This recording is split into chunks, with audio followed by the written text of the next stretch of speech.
So the PS5 is going to be a souped-up PS4 that looks like someone sat on a giant licorice allsword, and the Xbox is just going to keep adding X's to its name like a serial divorcee. But who fucking cares? Why are we still tethering huge plastic bricks to televisions like millstones around the neck of the future? It's 2020 for fuck's sake. We should be downloading multicolored tech dreams from cyberspace to our holographic skateboards. That's why, now we're between big release periods, I felt it was time to give Google Stadia a go. A console without a console, where all you need is a net connection and a login and games are streamed to you with no installation required. Which you'd think people would be more excited about. Having to own a console is kind of a pain in the arse when they're expensive and ugly and you could be using the shelf space for your child's yearbook or a charcuterie board. And as for high-end gaming PCs, it's like they took the monolith from 2001 and decorated it for Christmas, and now I have to figure out how to arrange my office around it. But then again, it's not like there's no console at all. You're just not allowed to touch it. It's in a basement at Google somewhere and they use the heat coming off it to dry their socks. So maybe Stadia isn't catching on so well because people find it hard to get invested without being able to choose their console's colour or cover it in unicorn stickers.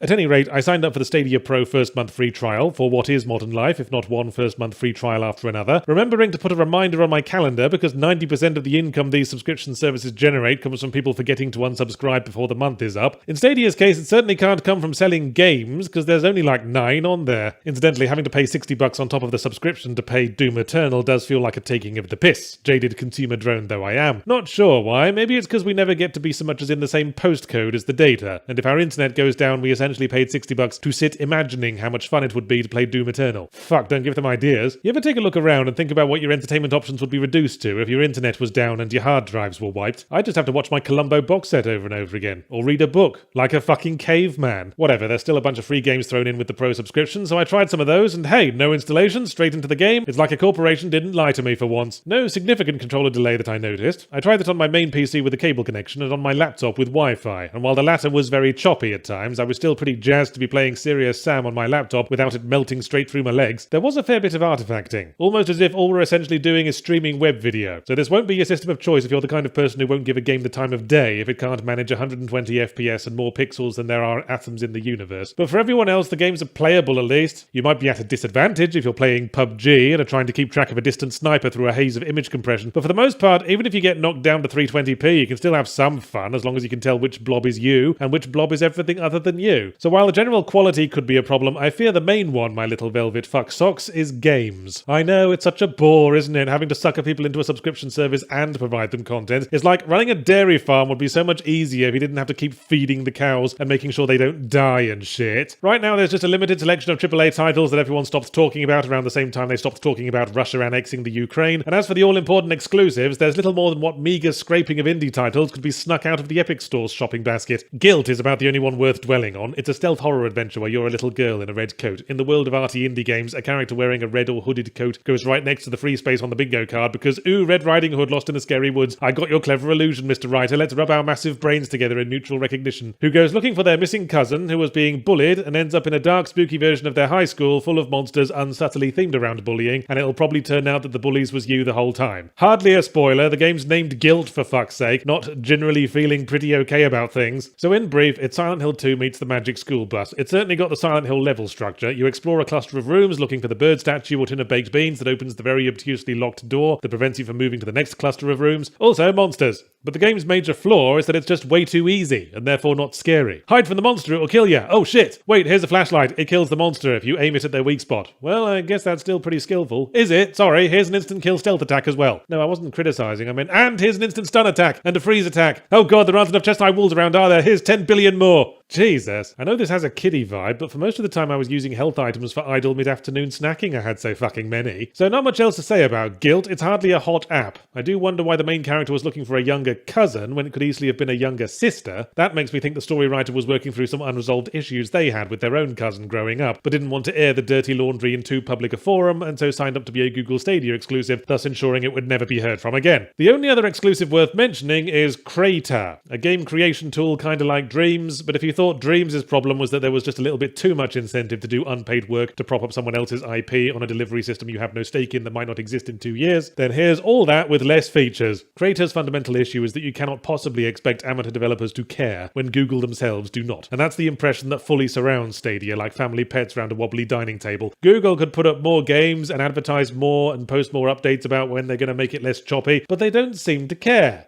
Presumably because they're Google and don't have to. If this were Nintendo, the senior staff would be lucky to have any fingers left to hack off in shame. But Google, they probably made their losses back in the time it takes to search for Larry Page burnt in effigy.